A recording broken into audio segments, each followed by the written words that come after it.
Hello YouTube, it's the Drunken Kobold here today with a review of the Warlock Tiles Marketplace Kit. Now, rather than have an unboxing video, I actually wanted to have this kit displayed, showed like already put together, and highlight what you can do with this kit. First that comes in the kit is this well.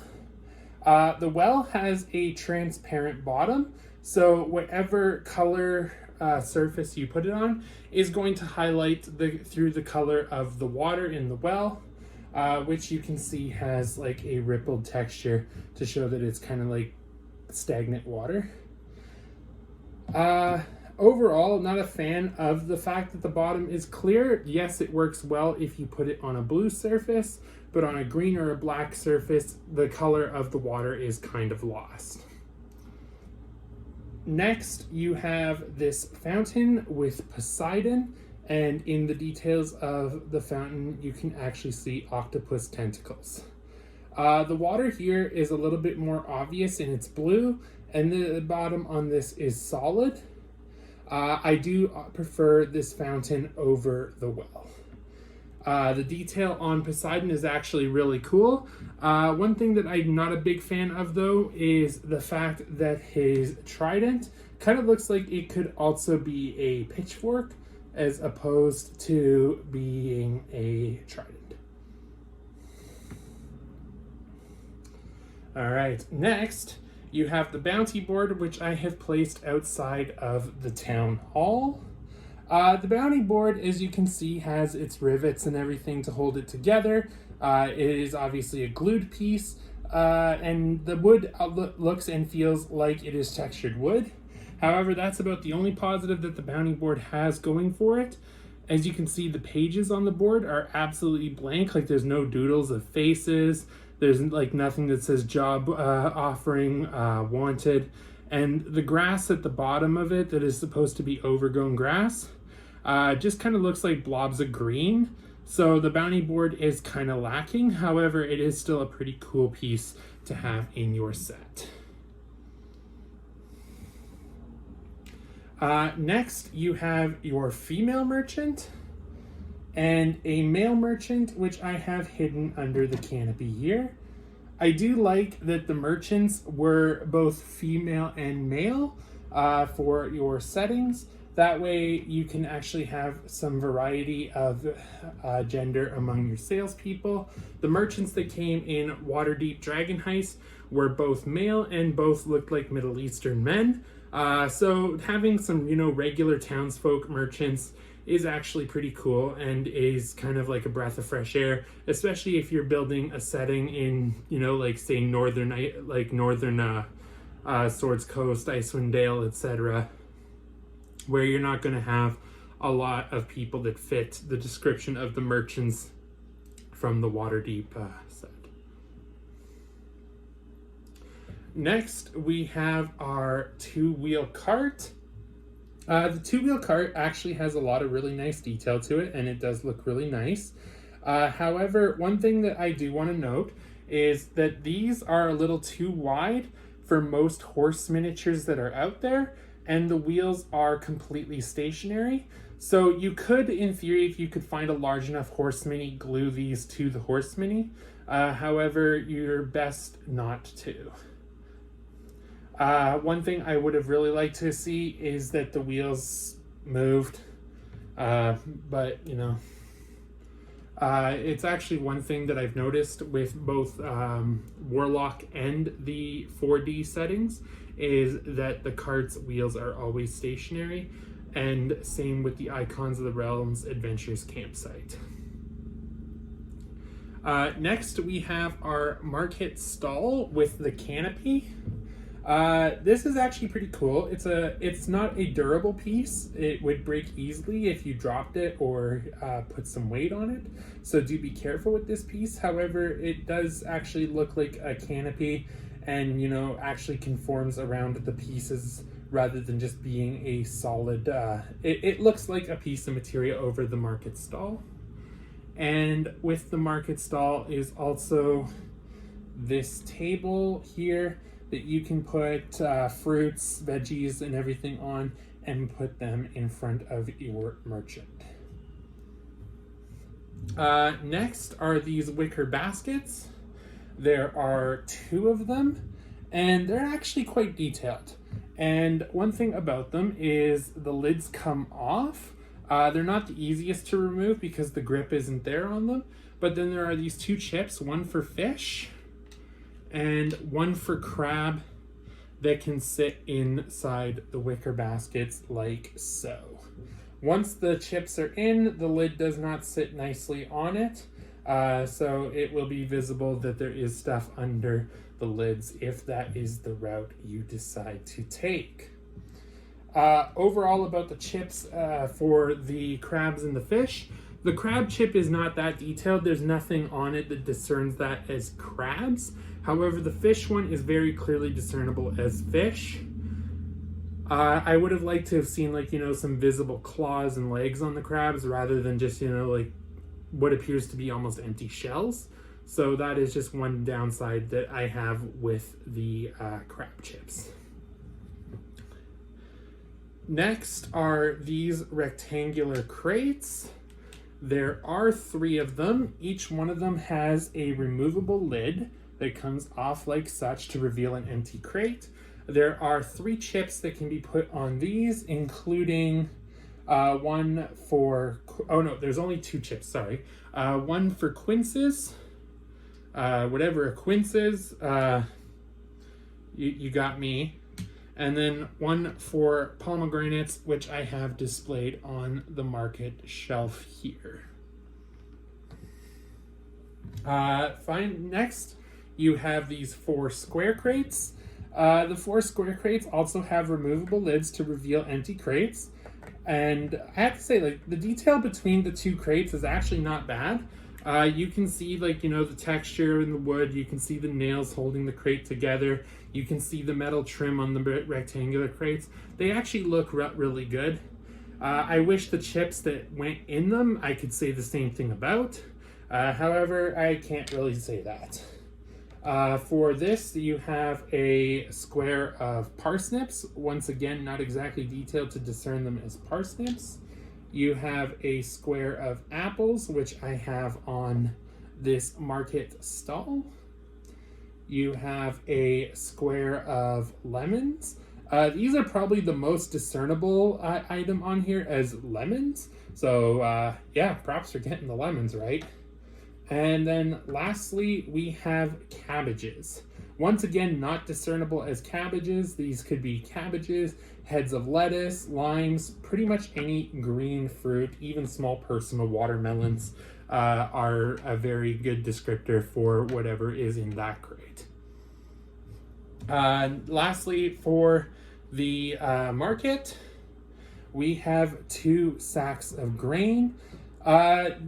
I don't like the color on these. Like, when you look closely, you can see that they are clearly sacks of something, but the fact that they're holding grain is almost undiscernible. Grain is usually a lot lighter than the sack that holds it, and to see that color difference would have been appreciated. Now, off to more regular town pieces, include in the vein of the well and the bounty boards, is you have the bell tower.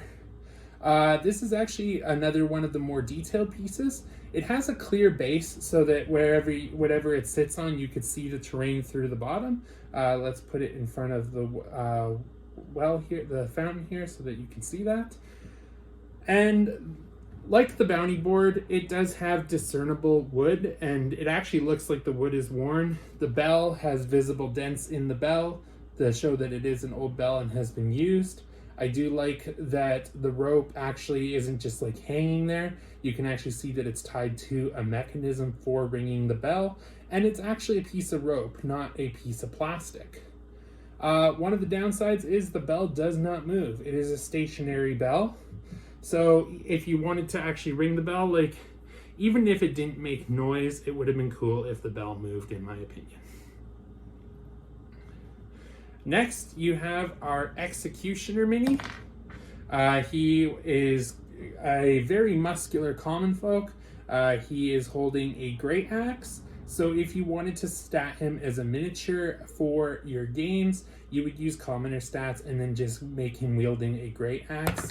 Maybe increase his CR from 0 to 1/8.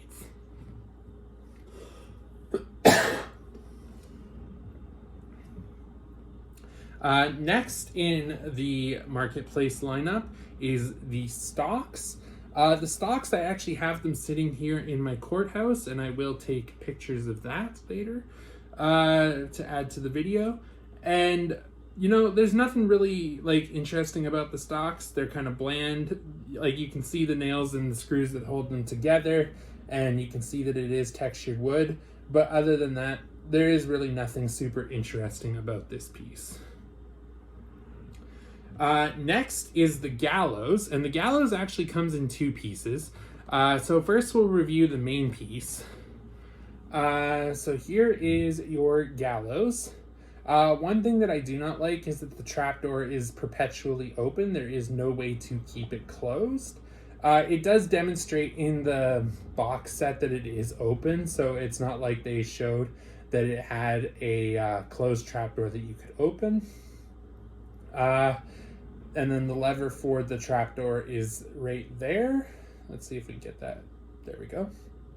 Of course, like I said, it is perpetually open, and the underbelly does show that there is nothing in particular. Like, it doesn't show like the mechanical workings of a gallows. Next is you have the stairs. The stairs are actually not attached to the gallows, which I find pretty cool, because then you could build your gallows any way you want. You could have the piece center and then the stairs off to either of the sides, or you could have it off to the front. It is up to you how you want to assemble the gallows. Overall, that is the only assembly for it, so it is a really simple piece. And lastly in the marketplace set is the guillotine. And I have to say, I actually really appreciate the details that went into the guillotine. It actually shows the mechanical workings of the guillotine, that there's the rope here, comes around, and then when you drop this lever, it drops the handle because the rope has gone free. There is a bucket full with blood stains, along with blood smears on the blade, as well as the stocks where the head is held. Like all the other wood pieces in this set, it is very clearly wood. You can see that you can see like the nails and screws that hold it together. So overall, between the detail that went into the guillotine and like in terms of both like, you know, blood, the wood, and the mechanical workings of the guillotine, I'd say the guillotine is actually probably my favorite piece out of this whole set. All right, so what are like the obvious pros of the set?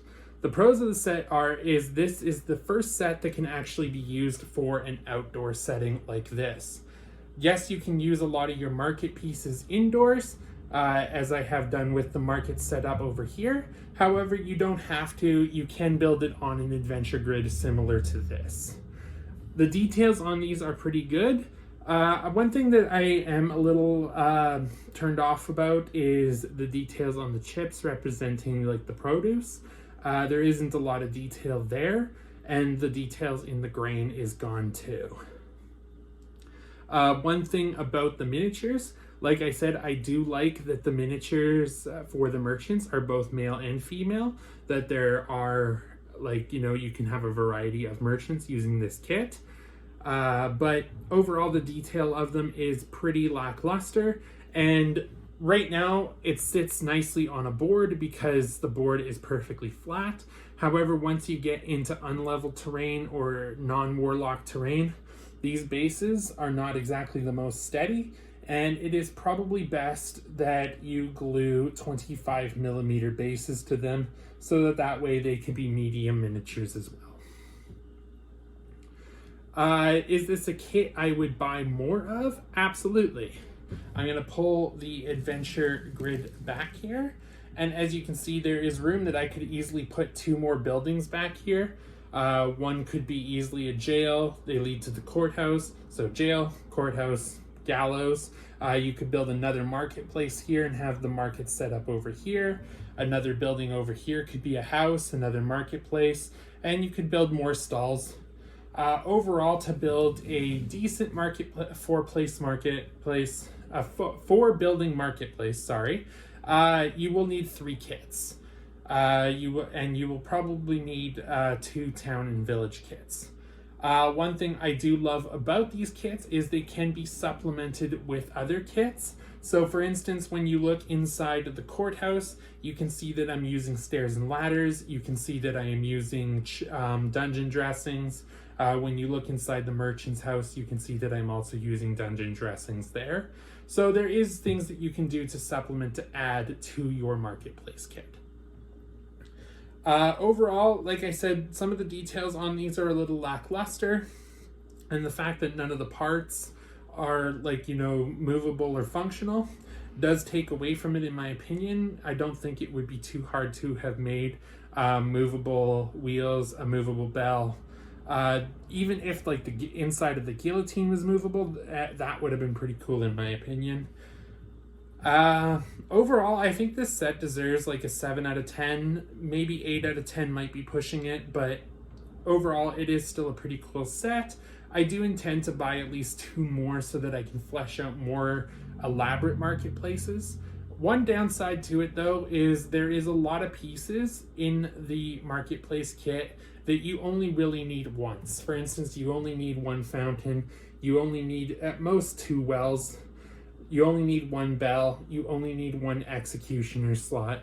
So really, the fact that the marketplace has about 1/3 of it that is, only usable once in your setup is a little disappointing, but the fact that so much of it is usable multiple times to create a vast setting is also pretty cool, in my opinion. There are a couple kits that I want to get from 4D, as well as a couple other Icons of the Realms kits to be able to flesh out a full marketplace, so that way I can have things like carts, horses, more people, and just make the marketplace look very much alive. So that is my opinions for the Warlock marketplace. Do you agree with my assessment? Let me know in the comments down below. If you feel I deserved it, please leave a like and consider subscribing. I hope to see you here in the near future. I do have a Thieves Guild from Pathfinder City of Lost Omens that I will be cracking on the channel too. I wasn't expecting that one to come so soon, so I am glad it is here. In the meantime, cheers, and may the rolls be with you.